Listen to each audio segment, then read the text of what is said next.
Bonjour et bienvenue sur Africa 24 dans cette nouvelle édition de décryptage. Nous recevons ce jour le docteur Mabouba Diagne qui est le vice-président chargé des finances et des services institutionnels de la BIDC, la Banque d'investissement et de développement de la CEDEAO. Avec lui, nous parlerons de cet emprunt obligataire de 50 milliards de francs CFA dénommé BIDC et BIC 6,50% 2021-2028, lancé ce mois de mai par son institution. Il s'agit de la première tranche d'un emprunt global de 240 milliards de francs CFA à mobiliser à terme, destiné exclusivement aux États de la CEDEAO, la communauté économique des États de l'Afrique de l'Ouest. Cet emprunt vise à financer les économies de cette zone dans un contexte de Covid-19. Monsieur Mabouba Diagne, pouvez-vous de prime abord nous présenter cet emprunt? Permettez-moi d'abord, au nom de notre président, Joy Doncor, de remercier toute la communauté financière qui nous a accompagnés jusque-là, en particulier nos partenaires, le consortium dirigé par Impactis et Coris Capital. Je souhaiterais d'abord aussi rappeler à nos interlocuteurs c'est qui la BIDC. C'était d'abord initialement un fonds dédié au financement du secteur public.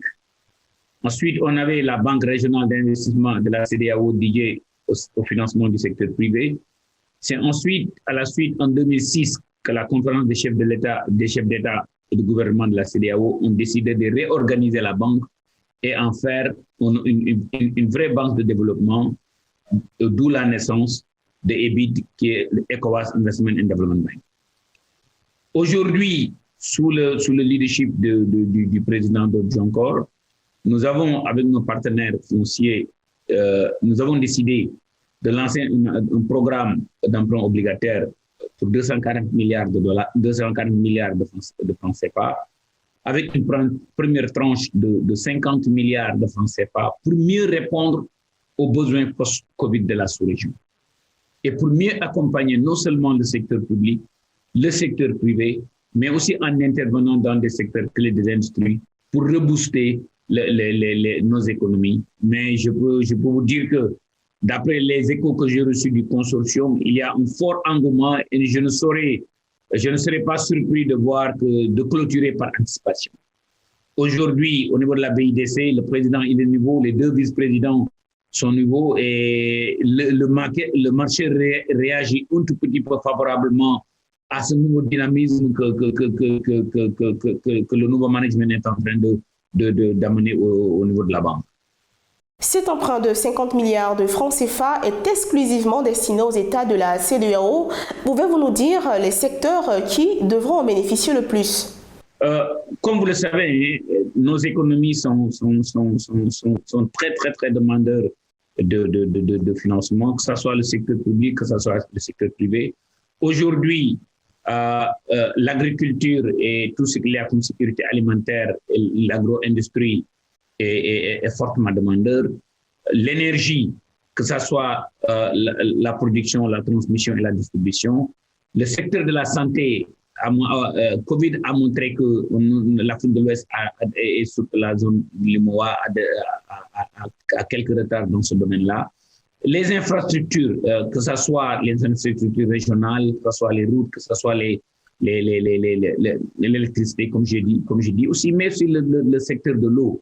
Et tout ça, ce sont des domaines où nous croyons que l'Afrique de l'Ouest, les pays de la CEDEAO, les pays de la zone UMOA ont besoin d'être accompagnés, que ce soit le secteur public, que ce soit le secteur privé.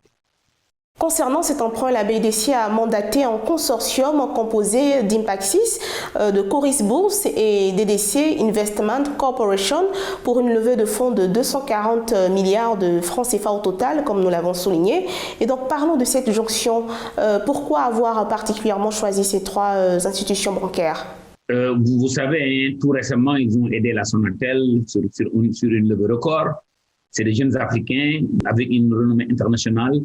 Et nous croyons, nous avons l'intime conviction que ce sont des gens que j'appelle les Global Africans qui ont étudié dans les meilleures universités du monde, qui sont des financiers d'une très bonne renommée. Et ça fait une fierté de l'Afrique de l'Ouest, ça fait une fierté de la zone IMOA de voir des banques faire les belles choses qu'elles sont en train de faire. On le sent dans tous les pays de l'IMOA, raison pour laquelle on a voulu faire une histoire non seulement africaine, mais une histoire de la zone IMOA.